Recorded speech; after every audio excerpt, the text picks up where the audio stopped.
Hello, everyone. Welcome to Connect Africa. So, welcome to our daily session with Kwame Gonza. For today, our topic is we gonna, fly you to Nigeria, and we are going to look at, a lot is happening in the continent, and this one will be. It happened actually before ECOWAS summit. Bola Tinubu has inaugurated an economic team with Aliko Dangote and the CEO and founder of actually the owner also of the United Bank of Africa, Tony Elumelu. Now the team consists of these two people.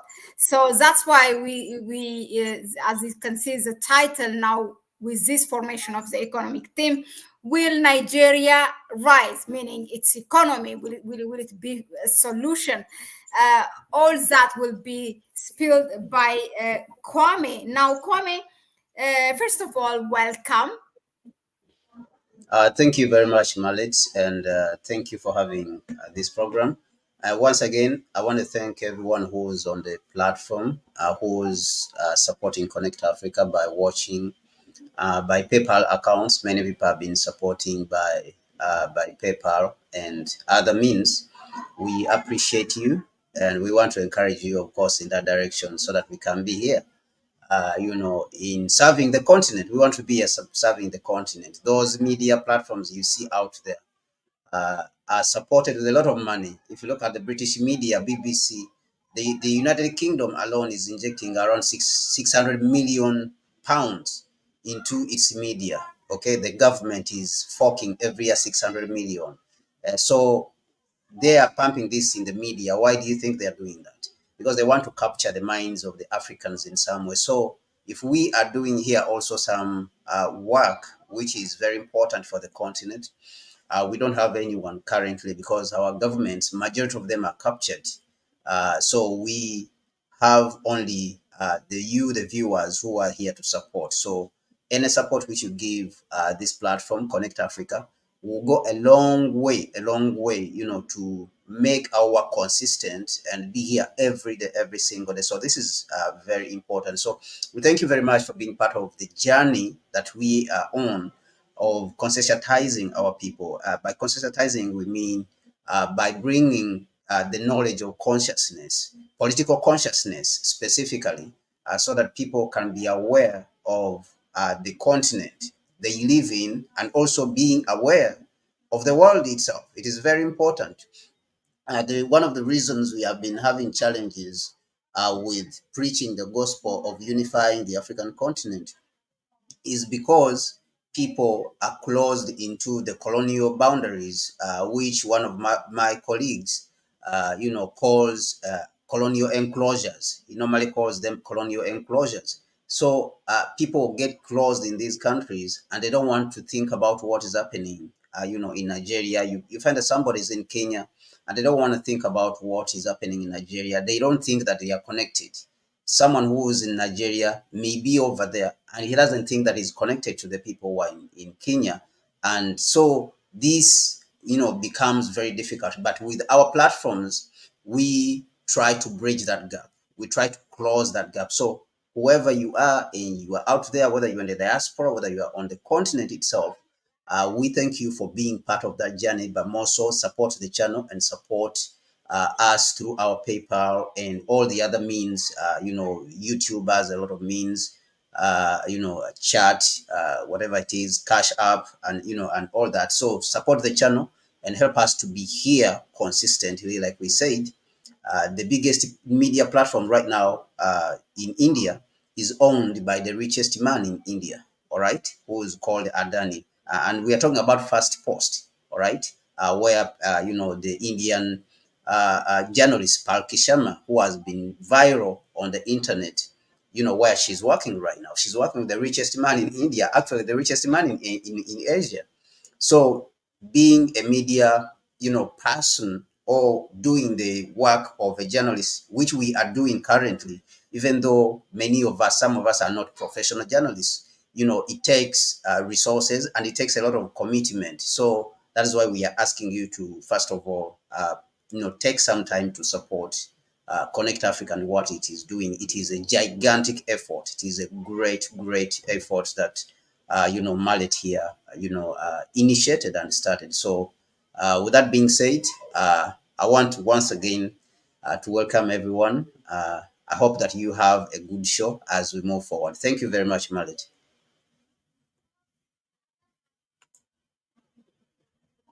Mahlet, you're muted. Come on.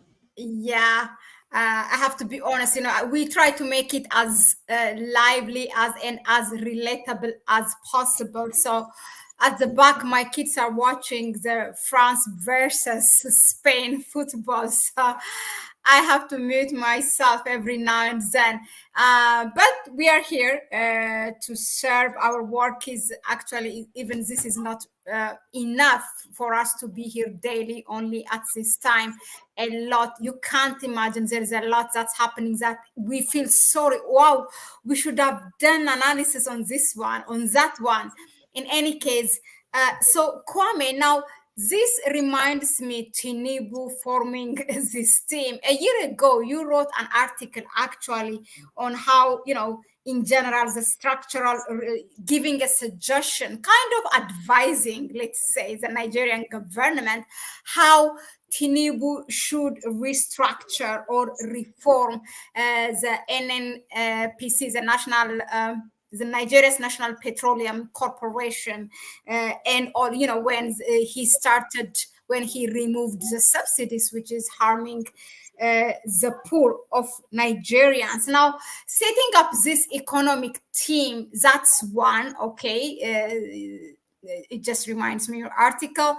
Now, this formation of this team seems that it comes after Aliko Dangote's exposing, of this mafia, the local mafias who are working with the West, and how they are sabotaging and almost actually prevented the existence of his oil refinery. Now, let's us start actually the first question to, if you can tell us, what do you think about this team, which is, can we say, constituted by the president of Nigeria? Yeah, thank you, Mallet. So I just want first of all people to understand why we are talking about Nigeria for the past let me say 5 to 10 years. Okay, let me say approximately 5 years. Nigeria has been the biggest economy, but more so, it is the country which has a lot of potential when it comes to the African continent, and of course it has a lot of energy resources. It has so much potential as a country. It's the biggest most populated country on the African continent. So this is very important. And I remember also, I think it was Mandela who said that the day Nigeria gets it, the whole African continent will get it. Actually, he did not say South Africa or any other country, but he said the day Nigeria gets it, the whole African continent will get it. And as Pan-Africanists, of course, we have huge interest in any part of the continent, and especially in areas where we will easily get a spark for rapid development and advancement in the world. And to show you that there is so much potential in Nigeria, and all Africans need to pay attention to what is going on in Nigeria, and even to play a role, all Africans have to play a role in making sure that things are going well in Nigeria. And this means also that we have to help them to have the right leadership.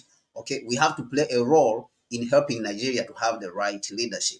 Okay, so this is where our concern for this country, or whatever you can call it, colonial enclosure, all part of Africa, this section of Africa, or this territory of Africa. This is where our concern stems from, and our passion to speak about this. And of course, as Pan-Africanists, we feel obliged, because for us, we believe solidly in a unified Africa. And so these territories, we see them as just part of a greater African continent and a greater African nation that we are talking about. And of course, in Nkrumah too, our forefather, great forefather, the father of Pan-Africanism on the African continent, of course, called it a nation, called Africa a nation. Africa is a nation in itself. So Nigeria, when it is doing well, it is most possibly that the other African countries will do well. Let us go back to what you mentioned. President Tinubu, when he came to power, he came with certain policies. All right, and these policies, of course, we doubted them. Definitely, we doubted them. There was problems with these particular policies which he started implementing immediately, and of course, his coming to power also was questionable. Many people did not believe that he won the elections. Okay, of course, there is a way within which the demographics or populations are distributed within the continent itself, that some people are saying, okay, Tinubu had support within the villages, within the upcountry, upstate, and Peter Obi and others, their support was merely in the cities and town and social media. So that's what other people claim. But a lot of people, I think that Peter Obi, was the one who was most deserving to be president of the country. And of course, it was a shock to many that Tinubu got the power. But let us put that aside. Let us put that issue aside. I know that someone, of course, has spoken about the Democratic Republic of Congo. I'm seeing in the chat here, but we will come another time, of course, talk about the Democratic Republic of Congo extensively.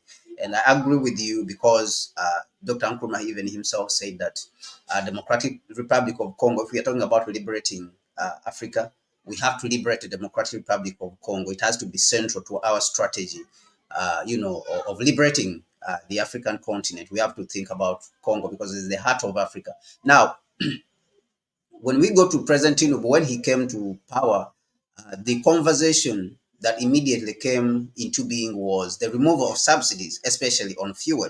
And the claim was that these subsidies are being misused by the rich, by certain people, and therefore they are a cost on the government.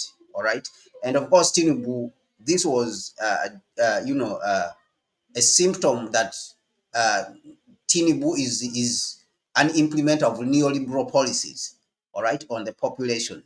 And that is when actually I wrote that article. And of course, there was conversation of privatizing the Nigerian National Petroleum Corporation, which is the NNPC, instead of looking at what the problem is, what are the structural problems. So I wrote an article and I said that Nigeria needs to address the structural issues and not just to tinker around with the economy, because the things which Tinubu has been doing is just tinkering around with the economy of Nigeria, not really touching the structural issues of the economy. Let us look at the petroleum sector, for example. This is the biggest generator of revenue for the country. All right. So Nigeria, how much does Nigeria benefit from these oil resources?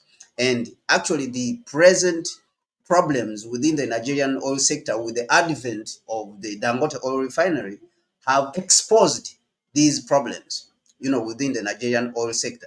The fact that Dangote cannot get oil to refine, and yet we have the oil is being produced in the country. So you ask who is holding this oil hostage. So it shows you that the multinational oil companies within the country now, they have control over the whole resources of the country.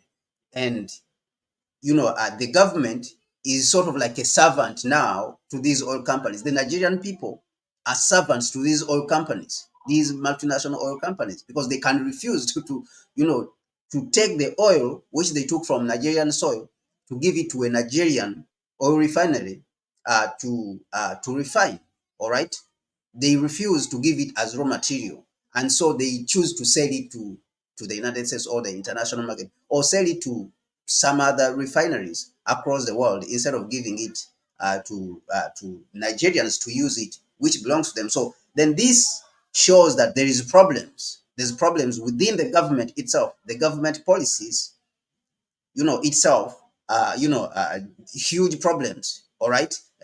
Tinubu's government, it shows that there's huge problems, there's gaps. And as a government, it shows also that this is not the government that you should be looking to make structural transformation within the country. All right.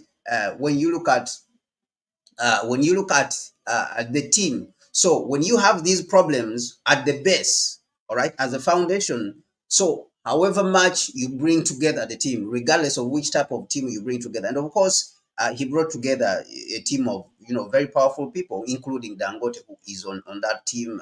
Tony Now, Elumelu. on the team, Kwame, now, will it mean that we will see a difference as opposed to now he was getting his, not only him, many leaders in Africa, their policy advice from IMF, devaluing their currency, and he did also that devaluing Naira. Now versus now comparing it to this economic thing, does it mean that he's going to take advice from this team, and will they make a change as to what IMF has been advising Bola Tinubu? So the team for it, the problem is not that the team will fail or it does not have the right, advice to give the government in Nigeria. But the problem is that now you have three players, and one of the player right now is in the dark.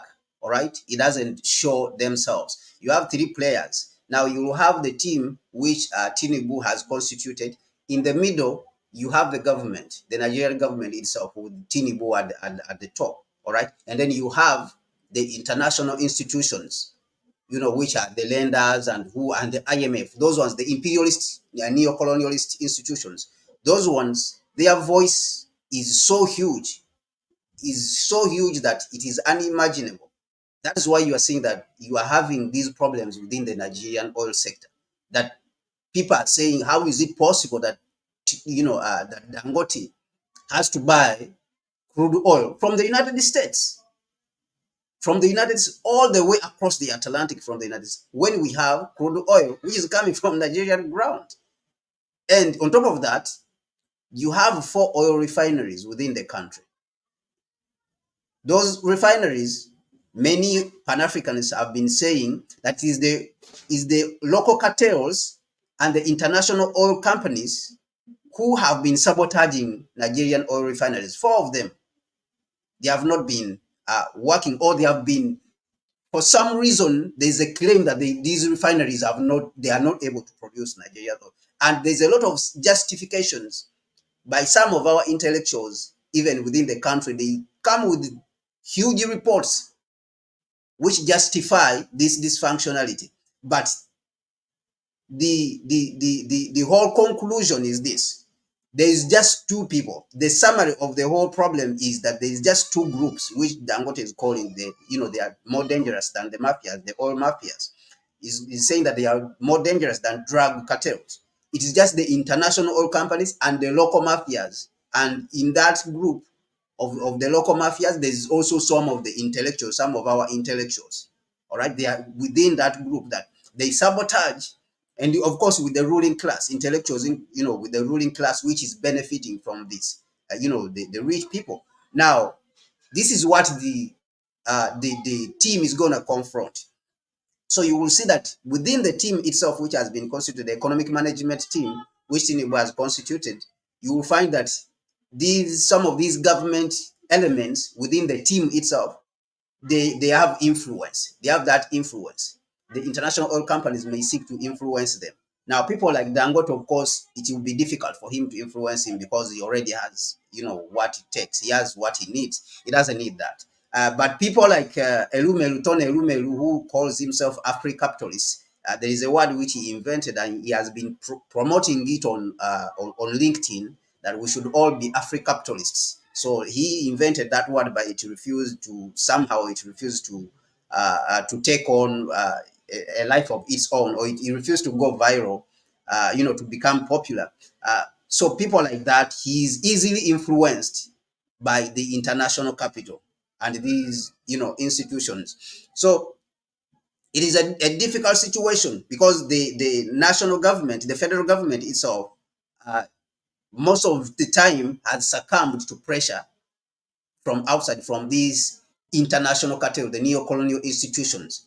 And that is the problem now. Now, for this team, regardless, it would have been functional. It would have been able to help Nigeria to come out of these problems. But we have, like I said, another player who is hiding in the back and who is very influential, and that is the international oil cartels and the International Monetary Fund, and of course the Western world, all of it banded up together, who are hiding, in the dark. So we are yet to watch, but of course this is our prediction. Our outlook as Pan-Africanists originally, even when you refer to the article I wrote, was the complete restructuring, not just not just what they call reform. Reforms are nothing.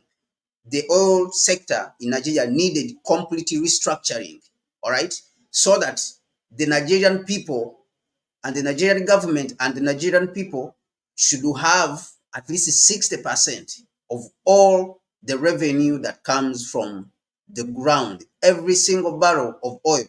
These contracts have to be renegotiated. That's number one.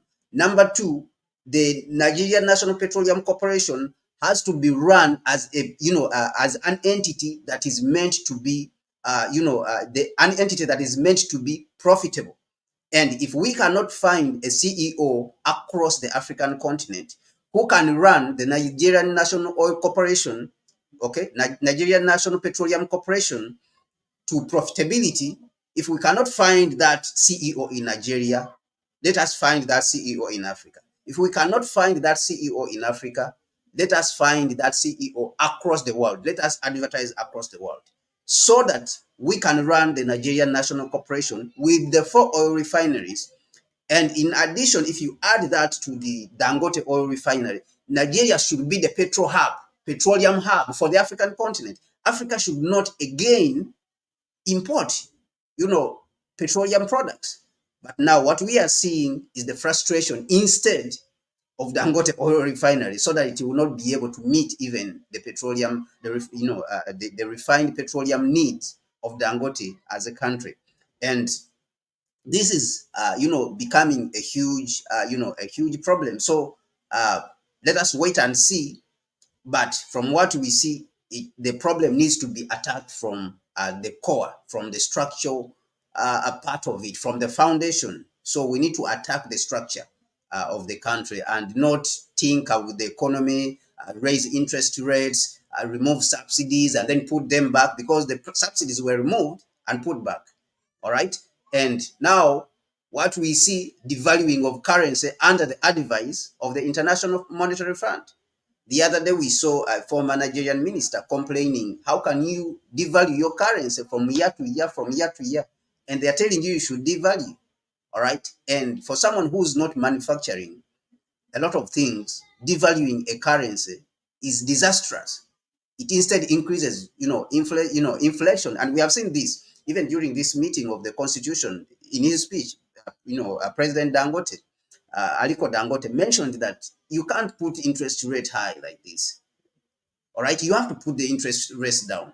I mean, and me, sometimes I'm surprised, someone who has this smart stake within the Nigerian economy, how they do all these things without consulting him. I mean, it beats my understanding. So he's talked about the increase in interest rates, how this has spiked up the inflation within the country. So you are increasing the interest rate, but you don't have a lot of money in circulation within the country. All right. So why would you increase the interest rate?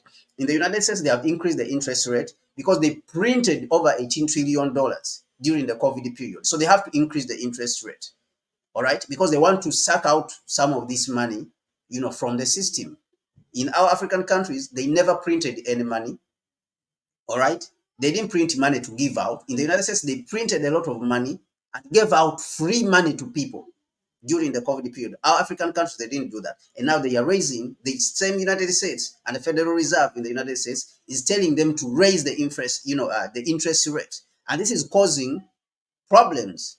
It is taking, the cost of living is becoming huge because the people, they don't have money, in these our countries, African countries. So whether the economic management team will be respected enough that its decisions will be considered, that is another issue. Because we have seen things like this in Ghana, which we will talk about, whereby there was an economic management team, and it became a disaster. All right, so that remains for us to pay attention to. But originally, as Pan-Africanists, that was our advice, that there should be structural, a transformation of the economy itself. Thank you, Kwame, really, for listing those, measures or suggestions. Hopefully, someone somehow from Nigeria will listen to this and make use of it. Now, let's go to the security issue in Nigeria, which has been really a problem for quite some time. What do you think of the security situation in the northern part of the country, and related to this economic strategy? How is this going to help the people, particularly in Niger state, in fighting against insecurity, and also to enjoy some of the economic benefits that might come from this newly set up economic team?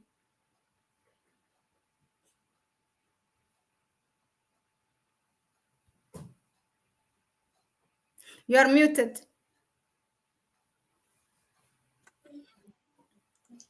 So the security situation itself, I think that it is a huge problem. It is a shame that subsequent governments, have failed to solve this problem. If you look at Buhari himself, campaigned on the premise that he's going to solve the security problem. Subsequent, governments have failed to solve the security problem in Nigeria, and of course, it is a huge shame. It is a huge shame. People like Goodluck, Buhari, Tinubu is the third person. They cannot solve this. It is hard to believe that, and it is unimaginable that Nigeria does not have the capacity to pacify its territory. A country of more than 250 million people does not have the capacity to pacify its territory. I mean, of course, this is really unimaginable. The United States is around 350 million people, all right? And Nigeria is coming close to it. And with a much more smaller territory. Nigeria has a very smaller territory. So if this points to anything, it points to, it points to incompetence, which we have already spoken about. All right. And it also goes to show, of course, the limitations of these colonial states. All right. So if a country like Nigeria, with a GDP of more than $400 billion, cannot take care of its security problems, and people are still being kidnapped, and they're talking about terrorists. I mean, this is a problem. This is a huge problem, because these are the basics. You have to make the country stable before there can be economic problem. I mean, economic progress. All right. You provide infrastructure. You make the country stable. It has to be peaceful, and then you provide the basic infrastructure, which is electricity, transportation, and communication. And that is how people will be able to build up the country and work, and then there will be economic progress. But if you cannot solve the basic issues affecting the country, like stability, security, for like years and years, for more than 30 years, all these heads of state have been coming and going, and this problem is still there. I mean, it shows you the limitations of these colonial states which were left behind. And of course, this precisely makes the case for a united African state even much more urgent, because it shows you that the colonial states have not only failed to transform Africa's economy, okay, but they have also failed when it comes to security. And of course, we can bring up the issue of Congo and the instability that is in Congo. We can bring up the issues that are in Sudan. We can bring up the Sahel, these problems which we are facing, that, the Sahel states have to come together and have to kick out. So, and of course, the issue of interference from outside also comes in, because before the Sahel had security problems, before it had these problems, it was the imperialists, the neo-colonialists, who brought these problems. by the killing of and destruction of Libya as a country, as one of the most successful countries in Africa. So it shows you that the colonial state and the colonial states on the African continent have failed to live up to the expectations, and that is to provide the basics, which is stability, peace, and stability, and then providing the basic infrastructure for Africa to take off as a worthy industrial, economic powerhouse on the continent, as an industrial powerhouse on the continent, and as a competitive, territory or economic power on the African stage, and even on the international stage itself, if I may say so. This security problem is very, symptomatic of that. So to talk about the economy and the economic management team, when you have these problems uh, in the north, in the Niger state, and all these, then it means that regardless of how your economic management team succeeds in the south, where you're concentrating, you're going to exacerbate the problem of income inequality, all right? Uneven growth or uneven development, because in the north there is instability. You have failed to pacify the country and stabilize the place, and now you are saying that you are concentrating on, growing the economy in the south and devaluing currency. So the system itself, I think, has to be reviewed as the political and economic system itself that is being implemented. And of course, with that, I'm talking about neoliberalism that is being implemented, that just tinkers with the economy but does not address the structural issues of the country, and does not, this tinkering is not helping the people as a population as a whole, is not helping the population as a whole to have improved lives. We are not seeing the desired social and economic upward mobility. So this is a huge problem.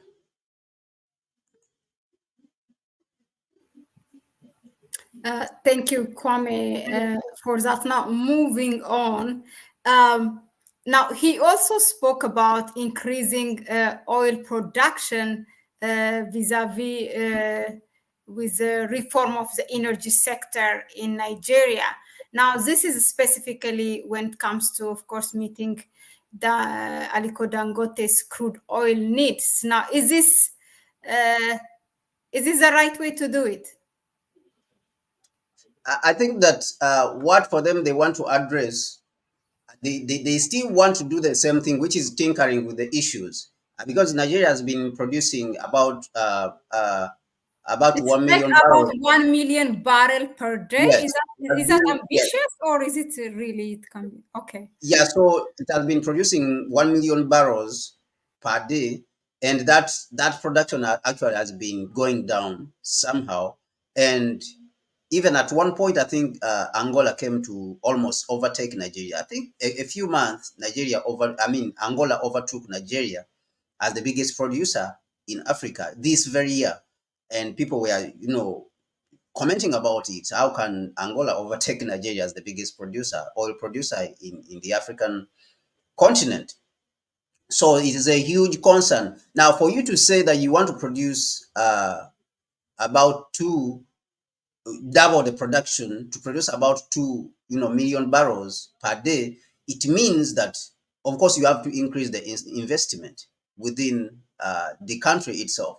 So what I see at the end of the day is that this is not going to happen. No one is going to produce 2 million barrels per day unless, Dangote himself moves into drilling and producing. Okay, he's going to move into the drilling and exploration to take blocks in Nigeria and produce and take out of the ground his own oil and give it to the refinery.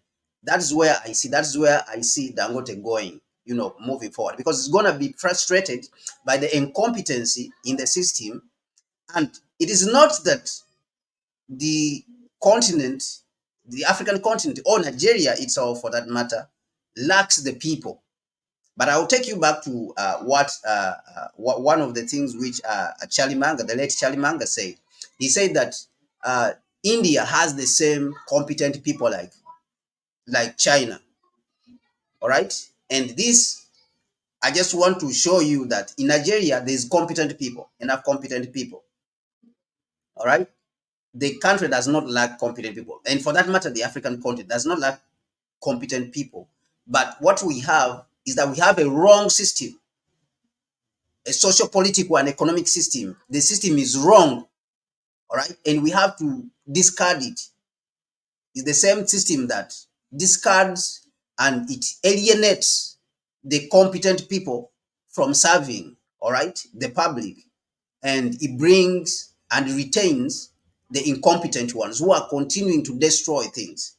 Okay, so we need to build a new system based on African values and based on the interests of the African people.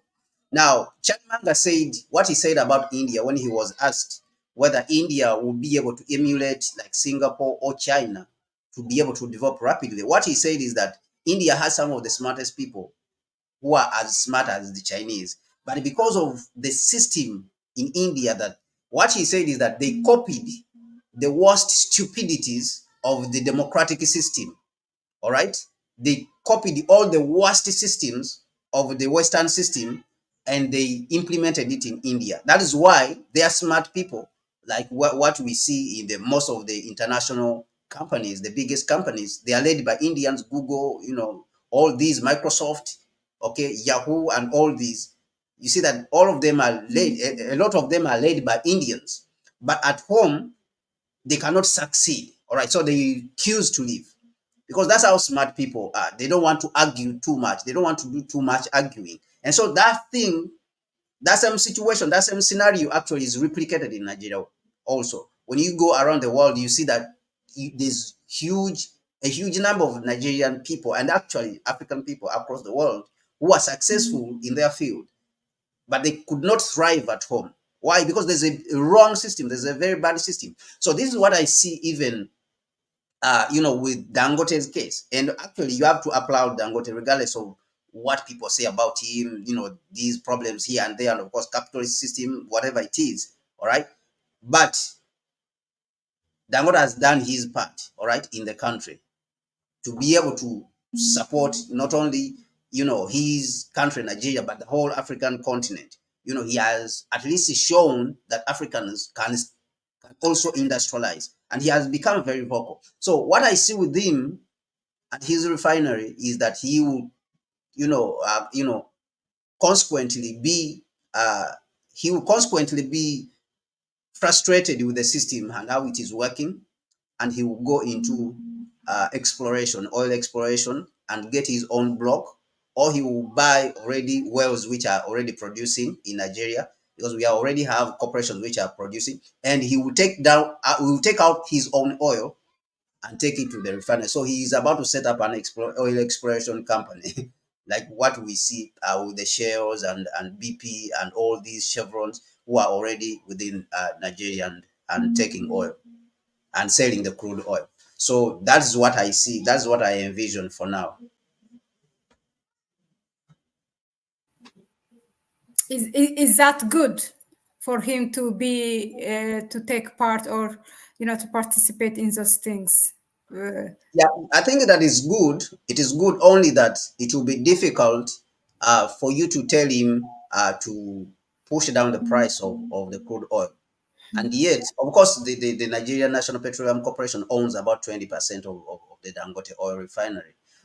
But if he still has 80%, of course, it will be difficult, to have an upper hand or even to convince him otherwise. If he enters, if the Nigerian government, Nigerian National Petroleum Corporation, fails to deliver the crude oil he needs to refine, then if he goes and takes the oil by himself and sets up an oil exploration company and produces his own crude oil and takes it to the refinery, it will be difficult for him to reduce the prices of oil.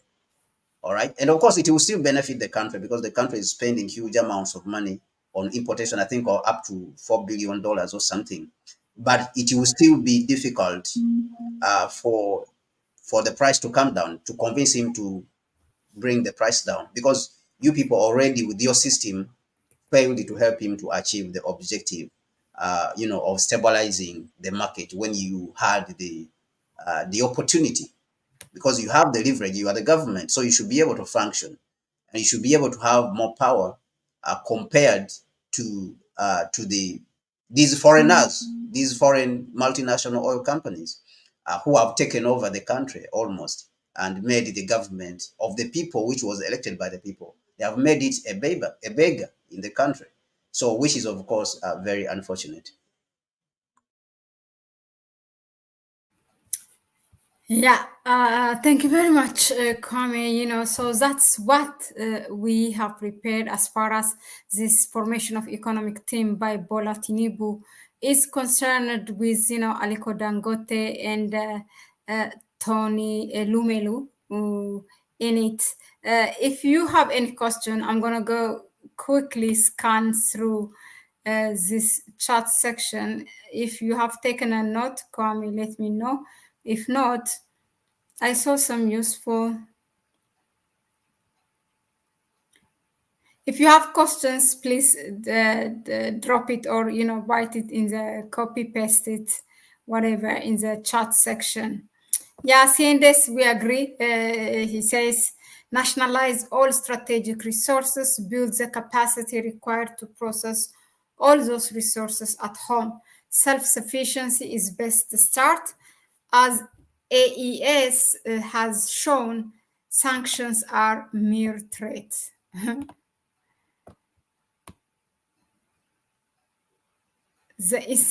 Okay, OCS says the insecurity is not just incompetence, it is a deliberate policy by some northern politicians to cleanse central Nigeria and acquire their fertile land. It's intentional.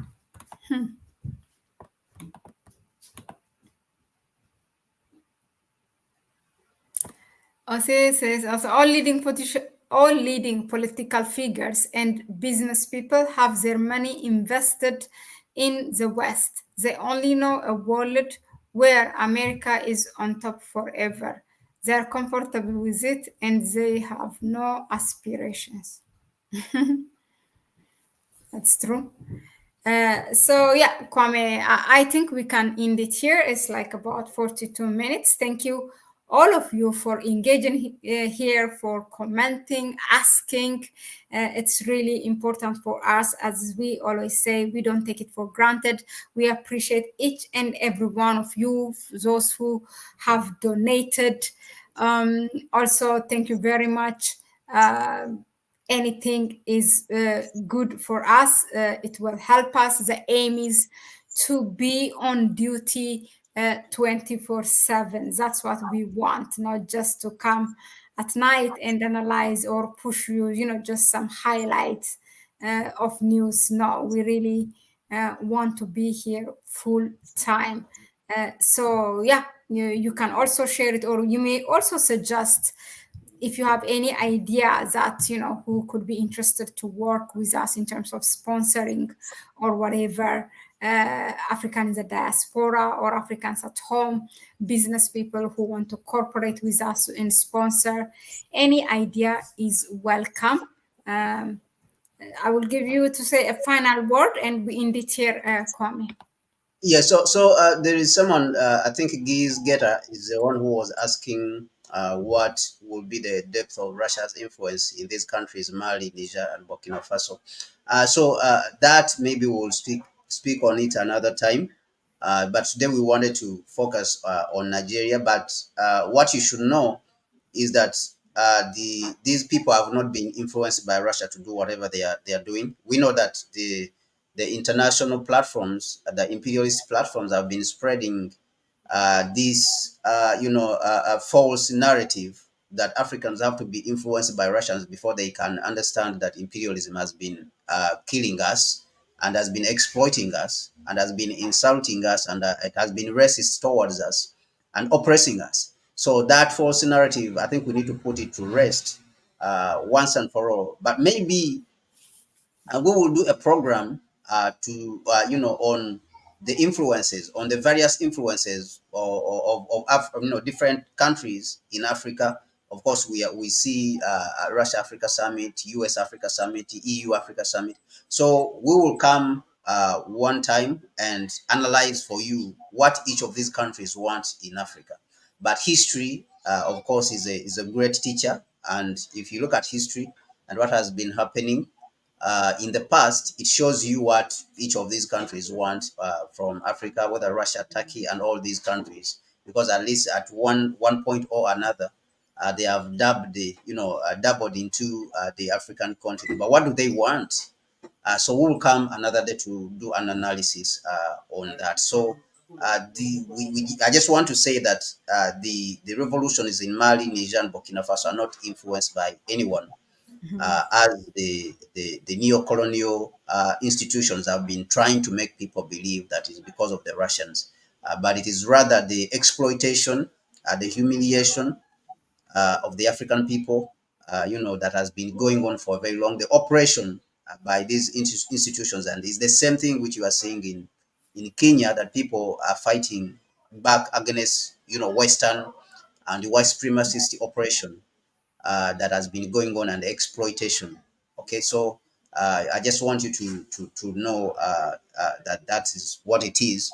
But we'll come another time and do an analysis on that, so that people can have clarity on what it is exactly, and the different forces that are playing on the African space. So we want to thank you very much, and as Mahlet has said, we thank you for being part of this journey which we are embarked on, of conscientizing our people, bring consciousness to our people, political consciousness, economic consciousness, but most especially the Pan-African consciousness, whereby we are working for the unification of the African continent and the African people globally into one state, just like what our ancestors, envisioned in Nkrumah, Marcus Garvey, George Padmore, Malcolm X, and all of them, whatever they envisioned, that is what we stand for as a people. So you have to support us. You have to support this platform, even if you want, even if you don't want, you have to support the platform